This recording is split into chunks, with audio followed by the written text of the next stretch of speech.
fundamentos básicos de como viver diante de Deus. A partir do momento que eu quebro os princípios de Deus, a partir do momento que eu começo a andar contrário à vontade de Deus, na sua palavra, eu estou em desobediência. E para aliviar nossa pele, debaixo dessa desobediência, nós tentamos fazer alguma coisa para aliviar, para a gente se dar bem na fita.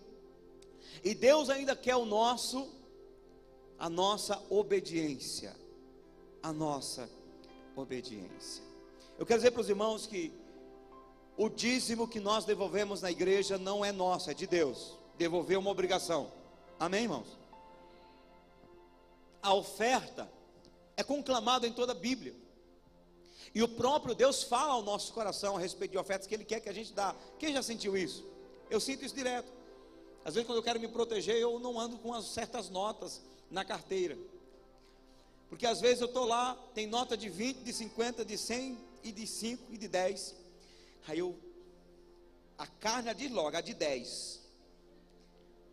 Mas irmãos, várias vezes, eu vou lá, meu coração está dizendo assim, a de 50, a de 100, a de 50, a de 100. E se eu não obedecer, eu vou ficar perturbado durante alguns dias. Já recebi cheque, pessoas já me pararam no meio da rua, pessoas que me conhecem, que acompanham meu ministério. Eu tenho aqui uma primícia para a sua vida, pastor. Aí eu recebo, aí eu fico já feliz, já fazendo plano. Aí Deus diz, não tem nada a ver com você não, isso aqui é para dar na igreja ou para dar para fulano. E essa obediência, ela deve ser básica na nossa vida. Por que eu estou falando isso? Porque tem gente que, por exemplo, vive uma vida de desobediência em alguma área. Tem gente que adultera, vive no adultério e fica tentando convencer a Deus de aceitá-la pela oferta que ela dá na igreja, pelo dízimo, ou por uma coisa que ela faz fantástica para alguém, ou na própria igreja. E ela quase que fica dizendo, Deus, o Senhor está vendo, o Senhor está vendo, o Senhor está vendo, eu estou assim, mas olha aqui a outra área. E Deus recebe nosso sacrifício, recebe, Deus recebe as coisas que nós fazemos, recebe.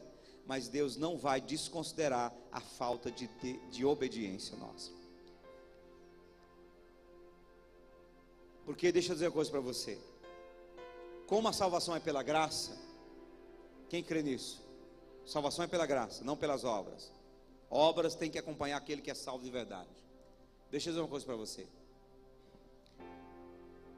Nós seremos julgados não por aquilo que nós fizemos, mas na maioria dos casos o peso maior será por aquilo que deixamos de fazer.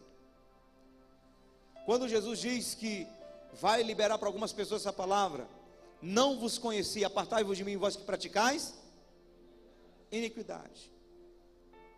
Aí você diz, não, eu fui julgado pelo que eu fiz. Mas antes de ele dizer, vós que praticais iniquidade, ele começa dizendo, nem todo que me diz Senhor, Senhor entrará no reino dos céus, mas somente aquele que faz a vontade de meu Pai que está nos céus. Preste atenção. Quem vai ouvir apartai-vos de mim, não é a pessoa que apenas praticou iniquidade. A prática da iniquidade é só uma consequência de uma essência. Quem vai ouvir apartai-vos de mim são as pessoas que deixaram de fazer a vontade de Deus. Portanto, desobedeceram a Deus, deixaram de cumprir, de obedecer.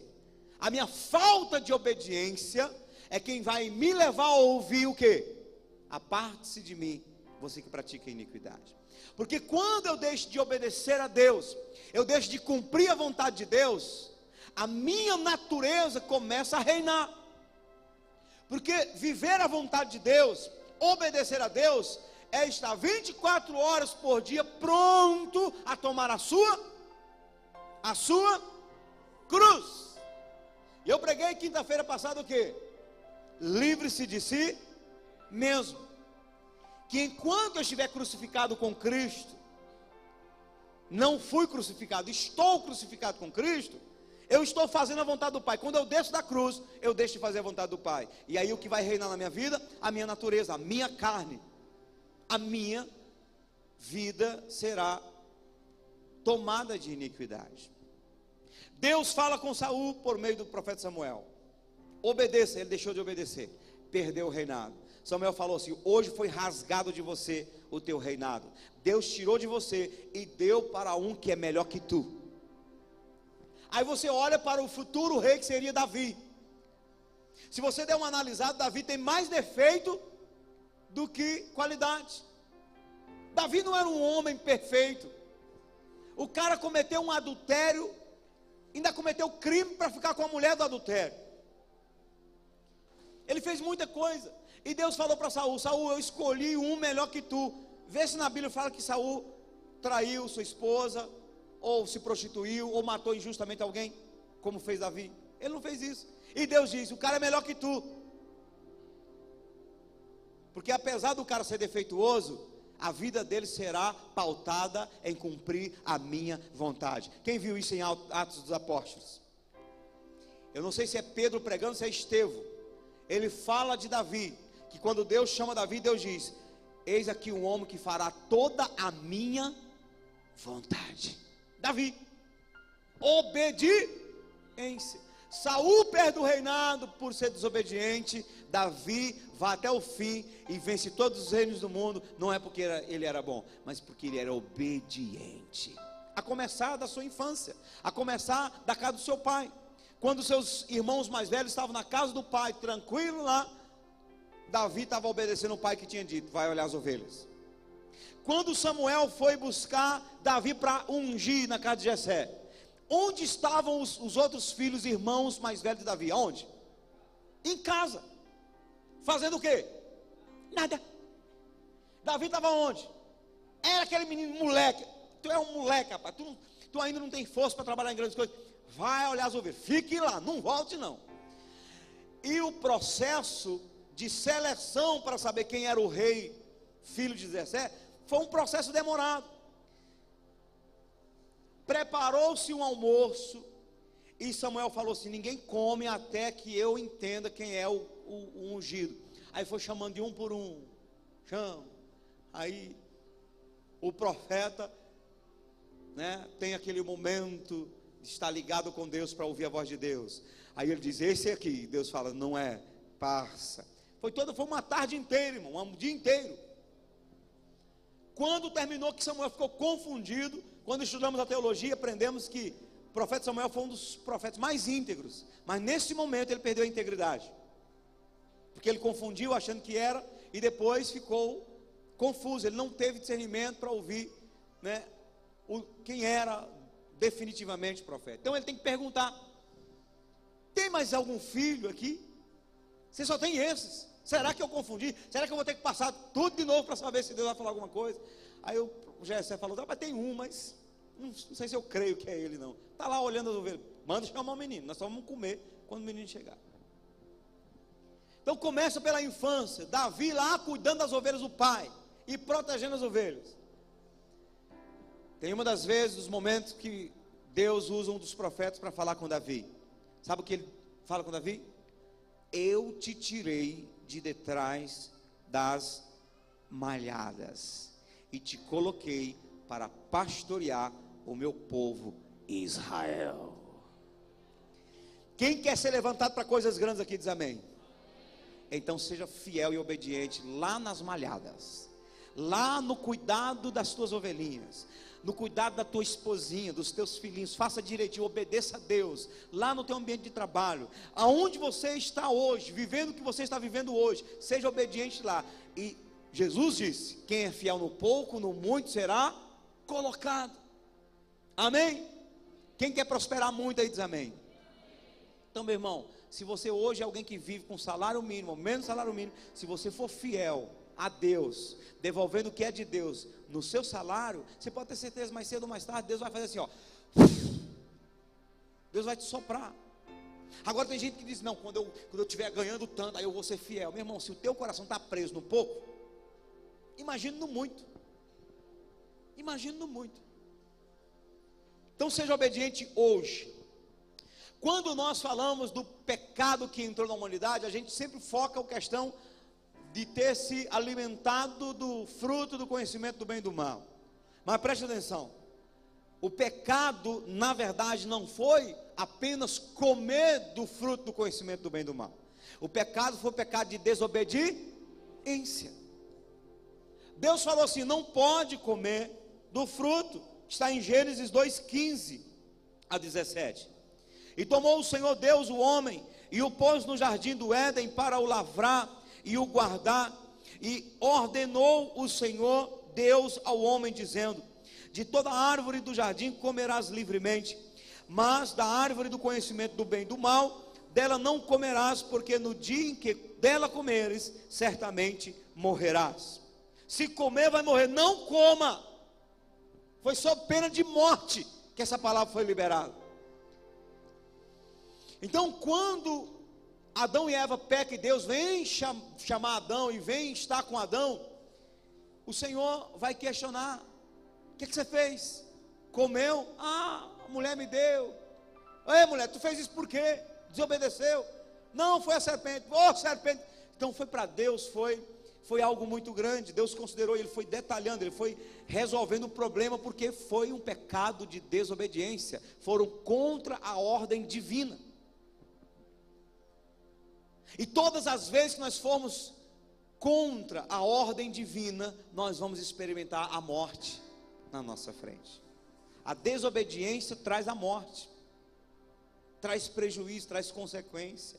A Bíblia diz que aquele que planta no Espírito colhe vida e paz, mas aquele que planta na carne, na sua natureza, em desobediência, vai colher corrupção. O que é corrupção? Morte gradativa. Corrupção é destruição. O homem, o corpo do homem não era corrupto, não era corruptível. O homem não morria, o corpo dele era para sempre. Mas quando ele pecou, o coronavírus entrou. Quando ele pecou, entrou um vírus que começou a matar, e ele entrou num processo de corrupção. Por isso que a Bíblia diz que no arrebatamento nós vamos receber um corpo glorioso, porque o que é corruptível, carne e sangue, não pode herdar o reino de Deus. Então a desobediência gera a morte, porque pecado é desobedecer. E eu, irmão, eu lembro de alguns momentos da minha vida, principalmente ministerial, onde Deus me protegeu pela obediência. Antes de vir para Teresina, eu tive duas fases na minha vida, onde a gente ia para outro lugar. Nós iríamos começar a obra de Deus lá em Redenção, minha esposa e eu e meus filhos. Começamos uma obra do zero, fomos lá, procuramos uma casa para alugar, já tinha uma casa certa para alugar, e estava tudo certinho, eu estava empolgadíssimo, sabe, naquele vapor de chegar no lugar novo, e evangelizar, e trazer as almas para Jesus. Eu queria viver dia e noite fazendo aquilo ali, eu já estava sonhando, já estava tudo certo. Nos dias de ir, um outro pastor de outra cidade, do mesmo ministério, clamou para o nosso pastor, dizendo: manda alguém para nos ajudar aqui, porque senão a obra vai morrer. Tinha sofrido uma divisão, e a igreja estava parecendo um velório. Manda alguém para me ajudar aqui, porque parece um velório. O pastor chegou para nós e olha, é o seguinte: vocês não vão mais para a Redenção. Não, vocês vão para Avelino Lopes, vão ajudar o pastor lá a reerguer a obra, porque lá está passando. Ele falou que os cultos estão parecendo um velório, tem 15 pessoas. E nós fomos por obediência, mas a vontade é de ir começar uma obra nova em Redenção. Fomos, passamos um ano, a igreja se reergueu, foi uma bênção e foi maravilhoso. Voltamos e começamos a viver uma nova fase da nossa vida. Deus fluiu, foi o tempo que a gente começou a viajar para vários lugares, e aquilo foi, sem sombra de dúvidas, resultado da obediência. Aí pronto, mais uma porta aberta. Agora vamos para Bom Jesus. A gente ia começar uma obra em Bom Jesus, fomos lá, acertamos com o dono de uma casa muito boa, que a gente ia alugar. Já estava certo, a outra semana a gente já ia fazer a mudança. Bom Jesus, estava empolgado, começar uma obra nova. Eu não quero negócio de ficar ajudando pastor, igreja, não, eu quero começar uma obra nova, para a gente começar a ganhar as almas do começo e tal. Já estava todo mundo pronto para ir. Uma semana antes da gente fazer a mudança, uma outra ordem: não, vocês não vão para Bom Jesus, Zezinho vai para Teresina. Aí já foi mais. Já deixar de ir para Bom Jesus para vir para Teresina já não foi tão pesado. Na verdade foi um privilégio. Então a gente obedeceu, mas já estava tudo certo. Tivemos que barrar a obra lá para vir para Teresina. Para vir para Teresina foi para ajudar um outro missionário. Começamos a obra, enfim, tivemos umas situações difíceis ministerialmente falando. Difíceis, irmãos. E teve um dia que a coisa chegou aqui. E eu disse, eu não vou continuar dessa maneira. Eu vou voltar para Curimatá e eu vou dar checkmate aqui. E eu fui, no momento da emoção, peguei o telefone. Quando eu fui trazer o telefone para dar checkmate e abandonar a obra aqui de Teresina, quando eu vim aqui com o telefone, Deus falou no meu coração: se você fizer isso, você está comprometendo a sua esposa, os seus filhos, e você está perdendo um chamado que eu tenho para você nessa cidade. Parei aqui e voltei com o telefone. E por causa da obediência que nós estamos aqui hoje. Aleluia! Obediência. A minha carne não queria obedecer. A minha carne queria falar e gritar e dizer: eu não vou mais me compactuar com isso. Vou-me embora. Mas por isso que é bom casar, viu, solteiro? Solteiro, você está solteiro, meu irmão, você entra na boca da onça sozinho, está nem lá, você morre para lá. Mas quando tem esposa e filhos, aí você pensa duas vezes antes de fazer besteira. Por isso que Deus quer o homem é casado. Pastor, então eu solteiro? Não, meu irmão, você está fora do propósito. Só entra no propósito para que casa. Já viu um homem ser homem mesmo completo antes de casar? Só completo quando casa, porque está faltando. É mesmo, pastor? É. O que o homem procura antes de casar? O que ele procura? Casar. Por que ele procura casar? Porque tem uma metade dele que está faltando. Só se aquieta quando encontra um cobertor de orelha. A costela, né? A costela está lá, está faltando a costela. Tem que trazer de volta a costela. Então, a obediência vai proteger o teu futuro, amém? Diga, a obediência vai proteger o meu futuro. Em Romanos capítulo 5, versículo 19, Paulo, no capítulo 5 de Romanos e capítulo 6, ele vai fazer uma comparação entre Adão e Jesus. E ele diz que Adão é o primeiro homem carnal, Jesus é o segundo homem espiritual. E o versículo 19 ele diz: porque como pela desobediência de um só homem muitos foram feitos pecadores, assim ninguém diz nada aí. Porque como pela desobediência de um só homem muitos foram feitos pecadores, assim pela obediência de um muitos serão justificados. O que foi que matou o homem? A desobediência. O que foi que salvou o homem? A obediência. Quem é que vai salvar você? A Bíblia diz que Jesus, está lá em Hebreus, se eu não me engano, 5:9. Jesus veio ser a causa de eterna salvação para todos os que lhe obedecem.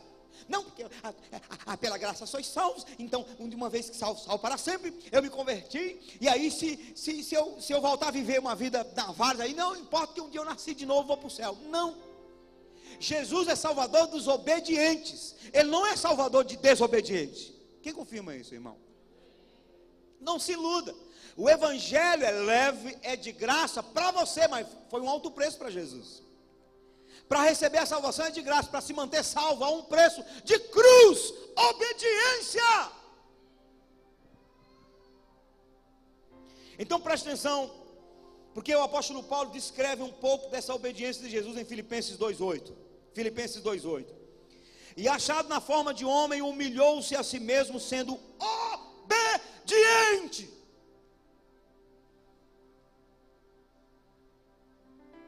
Até a morte de cruz.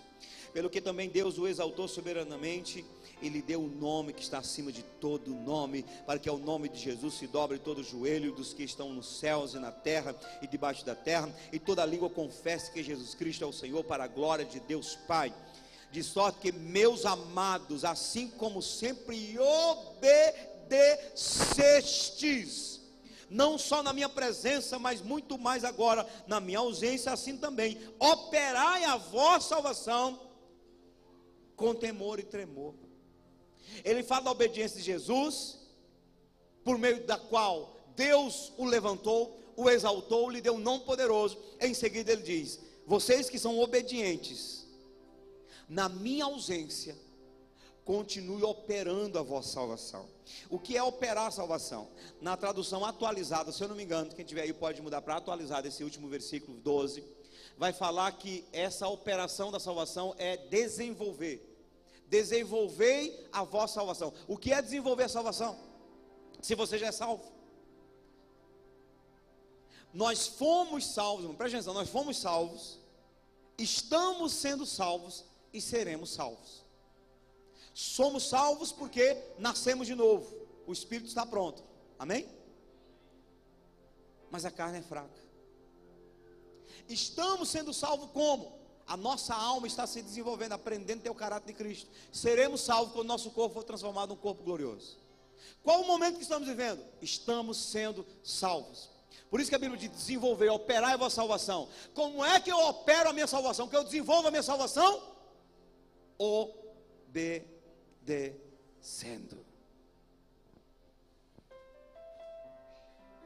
É o ABC do crente. O ABC do crente é obedecer.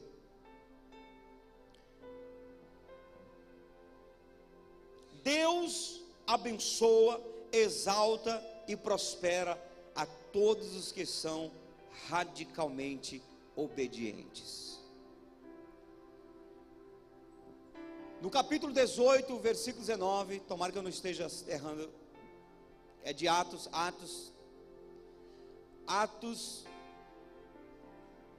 26, 19. Paulo vai dizer: pelo que, ó rei Agripas, eu não fui desobediente à visão celestial. É isso não? Olha aí, como eu não estou ficando velho. Não fui desobediente. Para Paulo, a questão era a obediência. Obedecer um chamado. Deus falou para Paulo: agora você vai saber o quanto você vai sofrer pelo meu nome. E eu te chamei para te enviar para os gentios, para os converter das trevas para a luz e do poder de Satanás para Deus. Aí ele diz: eu não fui desobediente a essa visão. Existem duas passagens bíblicas que Deus fala sobre, que a palavra fala sobre vencermos o diabo, a guerra espiritual contra Satanás.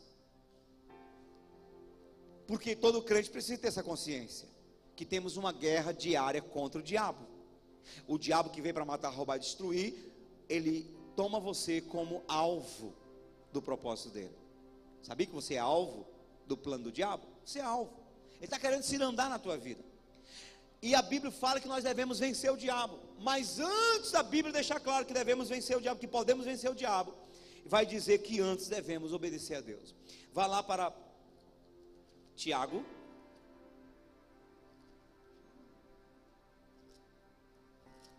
Tiago capítulo 4,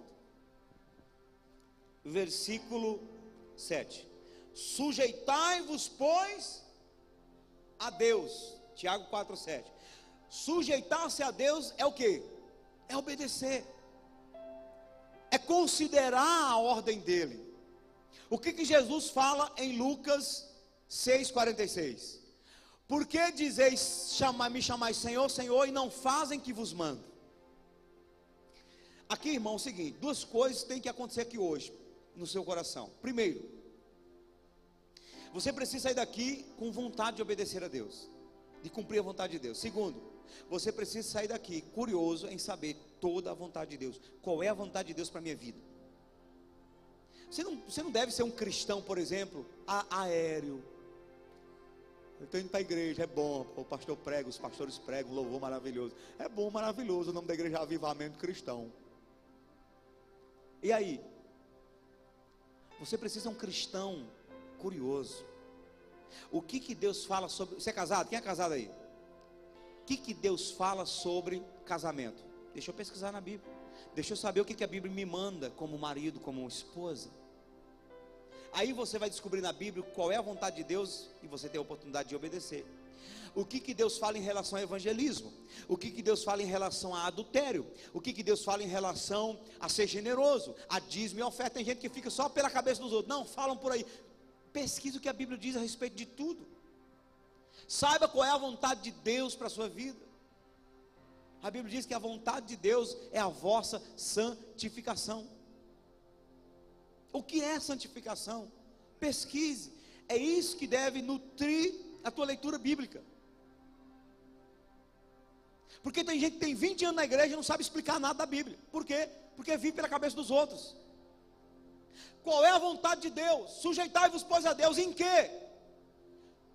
Paute a tua vida nisso. Feliz aqui, né? Hoje mesmo um jovem chegou e disse: pastor, eu estou tentando obedecer, eu estou marcando tudo que você está falando, e aí durante a semana eu estou colocando um capricho, eu vou colocar em prática o que o pastor está pregando. Se todo mundo fizesse isso. Eu ia com um papelzinho, com uma canetinha. Hoje todo mundo tem celular, tem um bloco de anotação. Eu com um papelzinho, canetinha, eu anotava os versículos, anotava tudo que o pastor falava. Durante a semana eu pesquisava, orava em cima e tentava praticar. E foi isso que me habilitou. E tem me habilitado para a obra de Deus. Não é teologia que habilita alguém para pregar ou para fazer a obra de Deus, não. É a obediência àquilo que você está ouvindo hoje. Põe em prática. O pastor falou que deve se interceder, orar uns pelos outros. Você passou a semana inteira fazendo o quê? Nada. Pastor pregou que eu não posso descer da cruz, que todas as vezes que eu respondo mal, que todas as vezes que eu xingo, todas as vezes que eu me priorizo, todas as vezes que eu, na minha emoção, eu ponho os cachorros para fora, eu estou descendo da cruz. O que eu vou fazer durante a semana? Você vai ter várias oportunidades. Alguém vai te beliscar, alguém vai pisar no teu calo, alguém vai olhar torto para você. Aí você tem a oportunidade de praticar a palavra. Mas tem gente que só vai lembrar depois. Rapaz, o pastor pregou sobre isso. Quando cai, quando desce da cruz. Então o que é que está sendo falado? Obediência. Eu quero saber o que Deus fala, o que Deus me manda fazer. Eu vou obedecer. Amém, irmãos? Então antes de Tiago falar que a gente deve resistir o diabo, ele primeiro diz assim: sujeitai-vos, pois, a Deus. Aí então, resistir o diabo, ele fugirá de vós. Não adianta ficar assim, sai diabo, sai diabo, sai diabo, sai para lá diabo, eu te chuto diabo, eu te dou pé diabo, eu te dou murro diabo. Aí fica brigando com o diabo, mas desobedecendo a Deus. Fica: sai demônio do adultério, sai da minha vida, demônio da lascívia, sai que, os pensamentos ruins, sai diabo, sai diabo, sai diabo, sai diabo. Aí quando começa o diabo sair, ele vai lá para o computador e vê pornografia. Vai para o celular e vê pornografia. Adianta você mandar o demônio de pombagira sair da sua mente, se você está indo ver pornografia? Adianta. É igual o cara que diz, o cara era viciado na bebida, se converteu, e aí ele foi para o bar com os amigos. Não, eu vou ser forte, Deus vai me livrar. Mas ele não conseguia se livrar do ambiente. Está lá, pegado. Eu tenho que estar com medo dos meus amigos. Eu tenho que ser um com eles. Tá? Aí chegou lá. Aí o amigão, que já sabe que o cara é novo convertido, bota aí para o pastorzinho, bota aí para o pastorzinho. Aí, tá. Já sabe que o cara não quer beber, mas bota o copo, só para ver. E deixa lá. O cara: Jesus me livre, Jesus me livre, Jesus. Aí pegou o copo: Jesus me livre, Jesus. Jesus me livre, trazendo o copo: me livre, Jesus. Jesus me livrou. Ele vai livrar como? Se você está decidindo fazer um erro.